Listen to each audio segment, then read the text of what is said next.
Salutations, ici Ayan, votre humble serviteur, et aujourd'hui on va parler Beyblade. Plus précisément, nous allons aborder une thématique qui concerne de nombreux bladers lorsqu'il s'agit de s'intéresser au côté technique du Beyblade, comment créer un combo performant. Tout d'abord, mettons-nous d'accord sur le mot performant. Performant, étymologie de l'anglais performance, spectacle, accomplissement, réalisation, résultat réel, est un mot issu de l'ancien français performance. Une performance est un exploit, un résultat ou une réussite remarquable obtenue dans un domaine particulier par une personne, une équipe, un groupe, un animal ou une machine. On retrouve comme synonyme de la performance l'exploit, la prouesse ou le record. Quelques exemples pour bien comprendre. Pour un sportif ou une équipe sportive, une performance est un résultat chiffré mesuré en temps ou en distance à l'issue d'une épreuve, d'une compétition. C'est aussi une victoire par rapport à un concurrent ou une équipe mieux classée ou favorite. Les performances d'un matériel ou d'une machine sont ses possibilités optimales de rendement, de capacité ou de fiabilité. Ce sont des indications chiffrées ou sous forme de courbes sur leurs caractéristiques, puissance, vitesse, autonomie, production horaire, etc. Et dans le cas d'une entreprise ou d'un salarié, on dit qu'il est performant s'il est efficace en atteignant tous ses objectifs et efficient en fonctionnant avec les moyens adéquats au moindre coût. Si l'on transpose ces exemples au Beyblade, on peut dire qu'une toupie performante doit répondre à des critères très variés, mais sont influés par un objectif final personnel et un ensemble de résultats plus ou moins chiffrés. La performance d'une toupie sera donc subjective, c'est-à-dire propre à soi-même, par rapport à l'objectif qu'on attend de la réalisation d'un combo.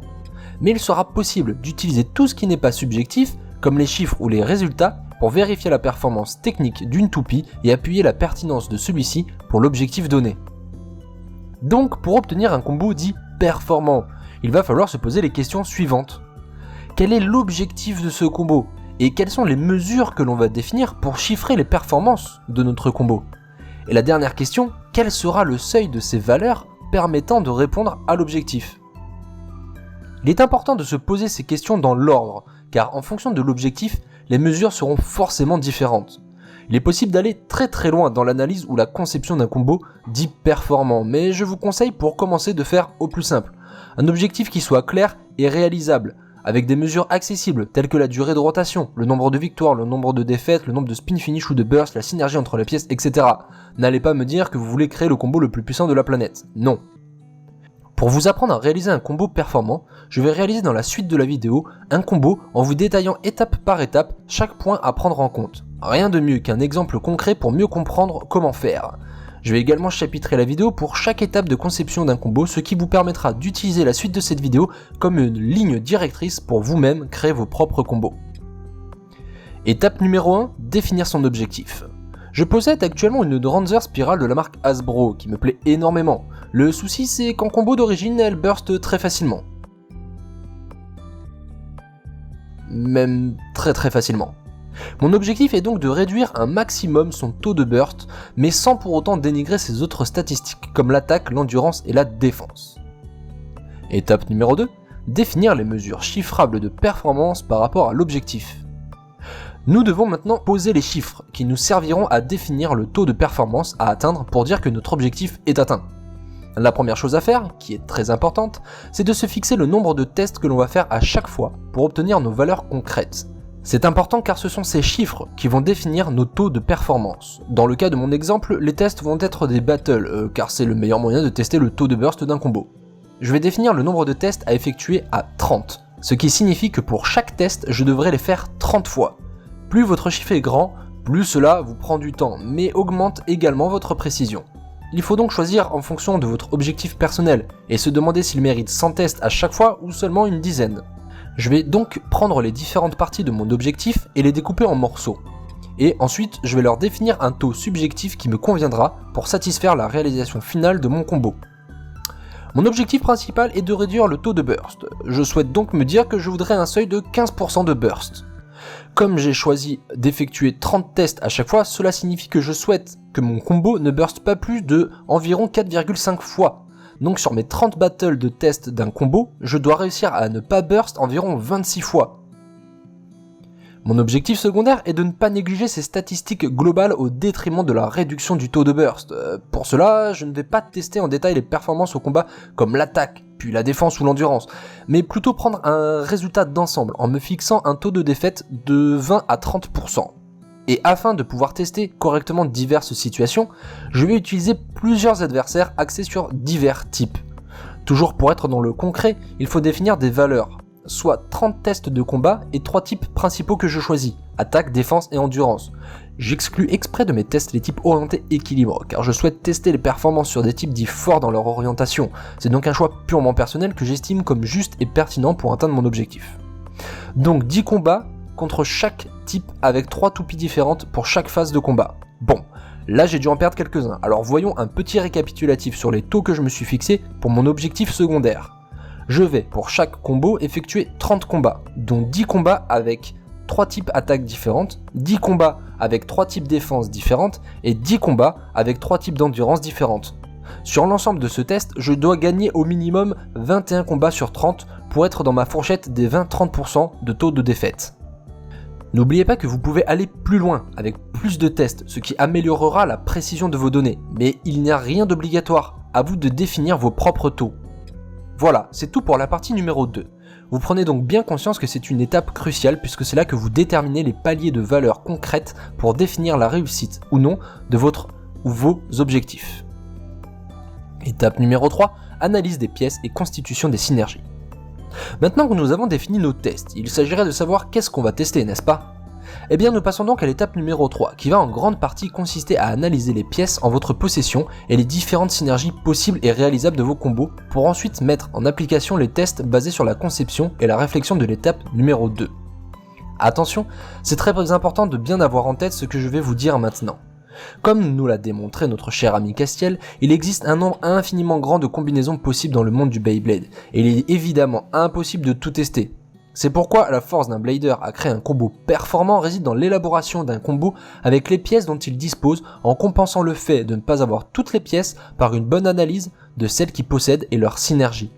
Il est donc évident que si vous ne possédez pas toutes les pièces possibles et inimaginables, vous ne pourrez jamais tester toutes les combinaisons possibles. Mais cela ne doit pas être un frein à l'élaboration de votre combo, mais au contraire un facteur de détermination pour prouver que vous avez su, avec les pièces en votre possession et votre fine analyse, obtenir un combo qui répond à vos critères et à la définition de vos taux de performance. C'est ça, être un blader. Maintenant, revenons à nos moutons. Pour la troisième étape, vous allez devoir analyser les caractéristiques physiques des pièces en votre possession afin d'en tirer des conclusions sur ce qu'elles peuvent apporter ou non à l'élaboration de votre combo. Je vais rester assez vague et ne pas aller trop dans le détail car sinon la vidéo ne pourrait jamais se terminer.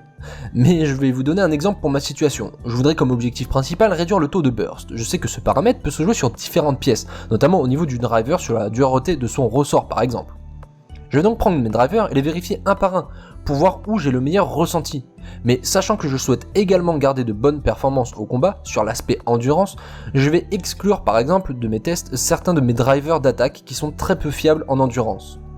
Et il faut faire la même chose pour chaque autre pièce que vous voulez intégrer à votre combo, comme le disque, la frame, le layer, etc. Bon, dans mon exemple, je ne changerai pas mon layer puisque c'est sur cette base que je souhaite créer un combo, donc pour ce layer, je vais me concentrer sur mes analyses du disque, du driver et de la frame. Comme je l'ai dit avant, là c'est à vous de faire ce travail d'analyse, donc je ne vais pas le faire sinon la vidéo risque d'être trop longue et sûrement un peu ennuyante pour vous. Ça pourrait faire l'objet d'autres vidéos. Je vous montre donc les différentes pièces que j'ai analysées et choisies pour passer enfin à la dernière étape, l'étape numéro 4. Étape numéro 4, les tests. En quoi va consister l'étape numéro 4 ? Eh bien c'est sûrement la plus simple de toutes les étapes car on va simplement effectuer tous les tests de l'étape numéro 2 que l'on a définis sur les combos obtenus lors de l'étape numéro 3. Vu que nous avons de nombreuses choses à tester, je vous recommande fortement de vous munir de quoi noter vos résultats et dans le meilleur des cas de simplement utiliser un tableur comme Excel ou Google Sheet qui sont vraiment des outils qui faciliteront la vie pour vos créations de combos et vos tests. Je vous l'assure, prenez un tableur. Avant de se lancer dans les battles et de faire n'importe quoi pour nos tests, nous allons préparer notre document. Dans mon exemple, je vais utiliser un Google Sheet. J'ai commencé par l'organiser avec une colonne qui indique les différents combos que j'ai ressortis de l'étape numéro 3. Puis ensuite, une colonne que l'on va nommer nombre de bursts reçus, qui permettra de calculer le taux de burst afin de vérifier les conditions de performance par rapport à notre objectif principal pour notre exemple. Ensuite, on va devoir tester des phases de combat contre plusieurs types de toupies. Donc on va créer une colonne victoire pour chacun de ces tests. Donc victoire contre type d'attaque, victoire contre type défense, victoire contre type endurance. On ajoute ensuite une colonne totale de victoire qui va nous servir de repère pour nos calculs du taux de victoire de notre combo. on indique une autre colonne, total de combat, qui est le nombre de fois qu'on effectue nos différents tests, ici 30, qui servira pour le calcul du taux de défaite et du taux de burst, qui sont les deux prochaines colonnes et également les deux nombres concrets que l'on souhaite obtenir pour vérifier la performance de notre combo par rapport aux objectifs fixés à l'étape numéro 2.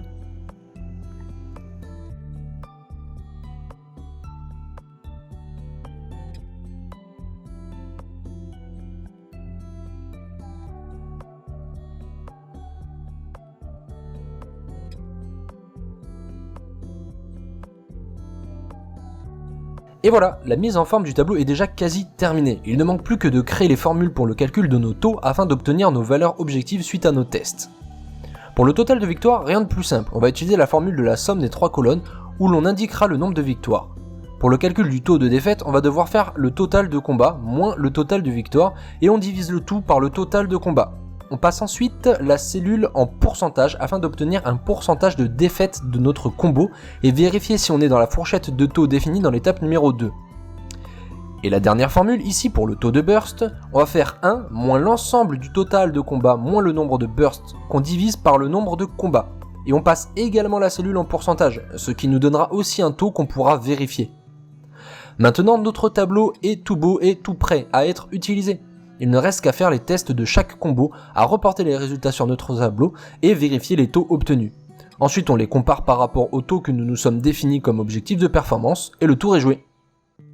De cette manière, nous obtenons des valeurs objectives et concrètes pour définir la pertinence de notre combo et sa réalisation par rapport à un objectif défini et personnel. Ainsi, j'ai fini par obtenir les chiffres que je voulais et je peux affirmer avoir obtenu un combo performant avec ma Spiral Dranzer de chez Hasbro qui inclut un taux de burst très diminué et des performances de combat équilibrées. Mais je ne peux pas affirmer que mon combo est surpuissant et que c'est le meilleur combo du monde puisque les chiffres ne le permettent pas et que ce n'était pas l'objectif évidemment. Et voilà, nous arrivons à la fin de cette vidéo. J'espère que désormais vous saisissez mieux ce que signifie un combo performant et de quelle manière on peut s'y prendre pour en créer un. Il est important de se souvenir qu'il n'existe aucun combo invincible et surpuissant, mais juste des combos performants pour des objectifs définis par celui qui cherche la bonne synergie. N'oubliez pas que de créer des combos performants n'est qu'un des aspects de création de combos. Certains vont aimer créer des combos esthétiques, d'autres des combos avec des pièces qu'ils aiment et certains feront des combos au hasard simplement pour s'amuser. Le Beyblade est un univers très vaste qui offre énormément de possibilités aux bladers. Alors surtout rappelle-toi ce qui est primordial dans le Beyblade, c'est de t'amuser avant tout. Sur ce, c'était Ayan, votre humble serviteur, et si vous avez des questions, n'hésitez pas à me le laisser en commentaire, j'y répondrai avec grand plaisir. Et pour ceux qui veulent en apprendre plus et échanger avec d'autres bladers très talentueux, n'hésitez surtout pas à rejoindre le Discord du Beyblade Espace, le lien dans la description, et je vous dis à très bientôt.